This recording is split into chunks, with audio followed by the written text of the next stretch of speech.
had had a few questions from some viewers on how to clean the burr grinder on this Breville, it's the BES870XL. I think they call it the Barista Express espresso maker.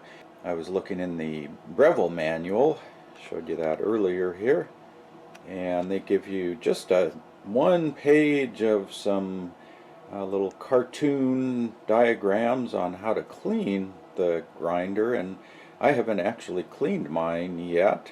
Haven't really noticed any grinding performance changes, so I thought I would maybe give that a try.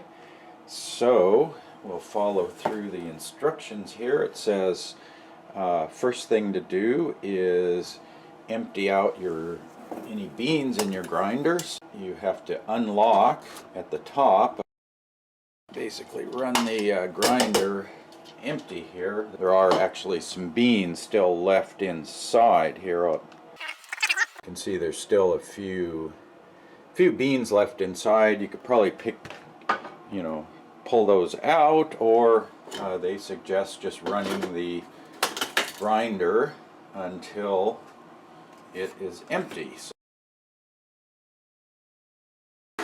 Okay, that sounds like it finished. So we'll take that out. The next step is you place hopper, lock hopper, run grinder till empty, unlock and remove hopper again. Now you unlock, remove the top burr. This just rotates. This is the top burr. And so now you've got the bottom there. I guess that's the bottom burr. So that one's fixed in there. You use the brush, and the brush comes out of the bottom tray if you haven't opened that up here. So just to take this out of the way, you just pull that out, and the brush is usually back in there. I'll tell you what I'm going to do here. What I found works pretty good is if you use the vacuum. This isn't a really powerful vacuum. If you have one with a really high suction, it might work a little better, but if you run the vacuum in the grinder and then brush to kind of agitate the ground coffee in there, then the vacuum will pull it up, as you kind of brush it around. So I'll show you what that looks like here.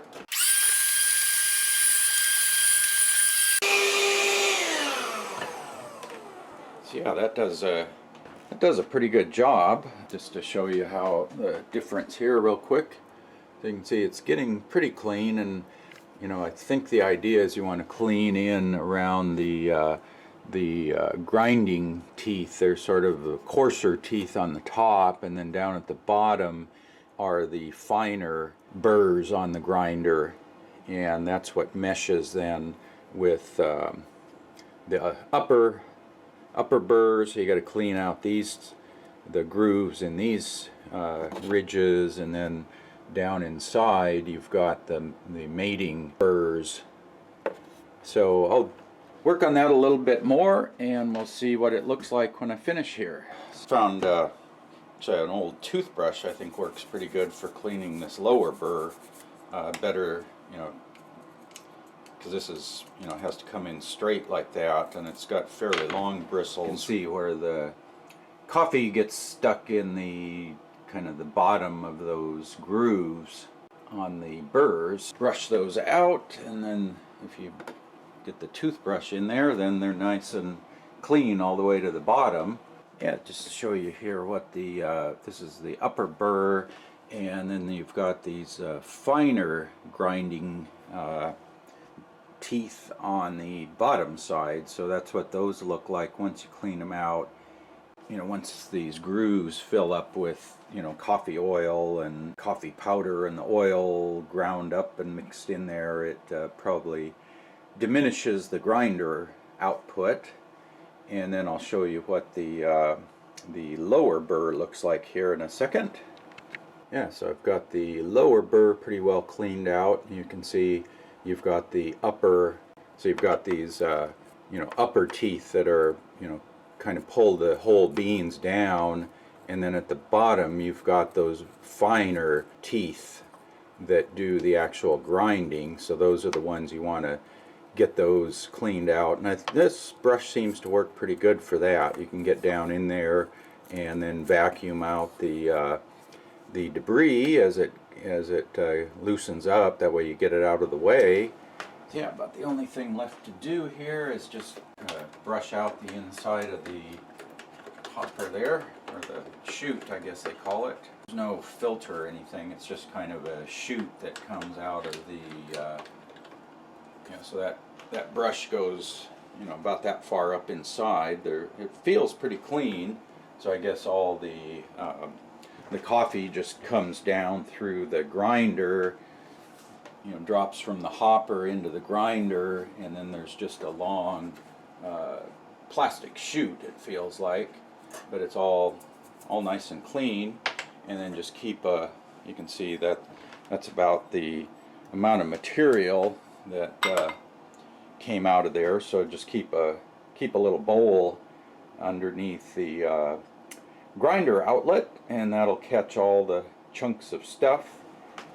Okay, so you got to put the upper top burr in, and I think you just kind of rotate that around until it clicks, turns clockwise until it clicks into place, and then you got to drop your hopper in, and it goes down.